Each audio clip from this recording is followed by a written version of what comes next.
Përshëndetje të gjithëve. Siç e kemi parë edhe nëpër media, kohët e fundit shteti anglez po deporton shumë shtetas shqiptar. Dhe kjo është kthyer në një makt për të rinë tanë. Të gjithë na kontaktojnë dhe na pyesin: "Avokate, deporti është për 3 vite, mos dal nga Shqipëria?" "Avokate, policia e emigracionit na ka thënë që ju për 3 vite nuk dilni dot nga Shqipëria."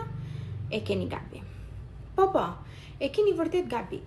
Pasi edhe në Rinas, kur deportoheni, policia jonë e emigracionit ju bën me dije që duhet të kontaktoni me patjetër me një avokat, që të pajiseni nga zona Schengen, nga cili do shtet i zonës Schengen, me një vërtetim që ju nuk keni ndalesë në zonën Schengen. Vetëm në atë rast ju mund të kaloni kufirin shqiptar pas një problem. Pra, që t'i bie më shkurt, kontaktoni një avokat, merri një vërtetim nga zona Schengen, përktheheni, notarizoni dhe kaloni pa probleme në çdo pikë kufitare të shtetit shqiptar. Në qoftë se ju e neglizhoni marrjen e një vërtetimi, në qoftë se ju nuk e kontaktoni në avokat dhe tentoni të kaloni pa e kryer këtë procedurë, ju keni kryer një vepër penale.